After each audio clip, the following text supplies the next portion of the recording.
The jungle was sinking into twilight, shadows stretching across the ancient rocks as night crept in.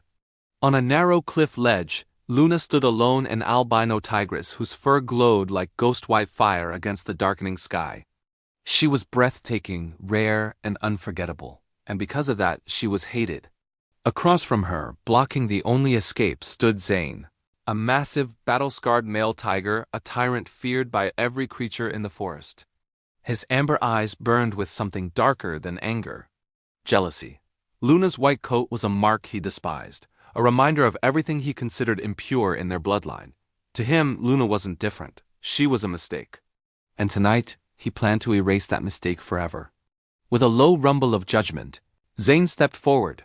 Luna tried to back away, her paws scraping at the crumbling edge. Her instinct screamed danger, but there was nowhere left to go. Then he charged. The impact was brutal. She was thrown off her feet, her body flipping helplessly into the abyss. For one heart-stopping moment she hung suspended in the air, and then the darkness swallowed her whole. A sickening thud echoed from the ravine floor. Silence followed.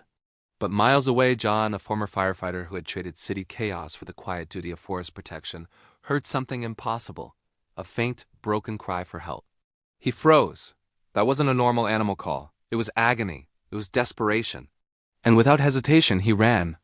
He pushed through vines, thorns, and the suffocating density of the jungle, guided only by that weakening cry. The forest seemed unnaturally silent, as if watching him. When he finally reached the cliff and looked down, his breath caught in his throat. There she was, Luna, crumpled, bleeding, barely breathing. Her white coat was smeared with dirt and blood. She looked like a fallen angel trapped in the wrong world. John knew instantly she wouldn't survive the night without help. With only a coil of rope and the courage carved from years of rescuing others, he lowered himself into the ravine. The rocks shifted beneath him, threatening to send him tumbling to his death. But the thought of leaving her there, alone and suffering, was unbearable. When he reached the bottom, Luna's eyes flickered open, filled with terror. She feared him as much as she feared death. "I'm here to help," he whispered softly. His words felt small in the face of her pain, but he reached out slowly, gently, trying to ease her fear. Then a shadow fell across them. A growl tore through the ravine. John's blood ran cold as he looked up. Zane had returned. His silhouette loomed above them, massive and merciless. And when he saw John touching Luna, his wounded prey rage erupted in him like a volcanic storm. With a thunderous roar, he leaped down. He wasn't just a tiger. He was a weapon. He hit the ground with a bone-shaking thud and launched himself straight at John. John dodged barely. Years of firefighting reflexes saved him by a hair. But Zane was relentless. Claws sliced the air. Fangs flashed inches from John's face. John fought with everything he had, using the rocks, the terrain, his speed, but he was only human. And he was tiring. Zane slammed him to the ground, pinning him. Hot breath washed over John, the smell of death itself. This was the end, and then a roar exploded behind them, a roar of fury. A roar of pain. A roar of rebirth. Luna was standing. Broken, bleeding, shaking, but standing. Her eyes, once dim with agony, now blazed with a fire brighter than her white fur. This man had risked his life for her. He had shown her a kindness she had never known, even from her own kind. She would not let him die. With a thunderous leap, she attacked Zane, a streak of white lightning fueled by pure will.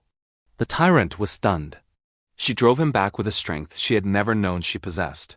She fought not as an outcast, but as a queen reclaiming her throne. Overwhelmed, frightened, and defeated, Zane turned and fled into the darkness, his reins shattered. Luna collapsed immediately, her strength spent. John rushed to her, dropping to his knees. In her eyes he saw not a wild beast, but a warrior, a survivor. And the bond between them was sealed in that moment. He carried her mile by grueling mile to his cabin and cared for her for months. Luna healed, slowly, painfully, but she healed. And though she regained her strength, her trust in John remained. When the day came for her to return to the wild, she looked back at him with a soft, lingering gaze, a silent thank you that meant more than words ever could. John thought he would never see her again. But 8 months later, when his jeep sank deep into a mud pit and a pack of tigers surrounded him, he froze. Their leader stepped forward, a massive, majestic white tigress. It was Luna. With a commanding chuff, she sent her pack forward not to attack, but to help. Together, they pushed the jeep free in an unbelievable display of coordination and power. When John stepped out shaking, Luna approached and gently nudged his hand with her massive head. The debt had been repaid, and the bond between them was eternal.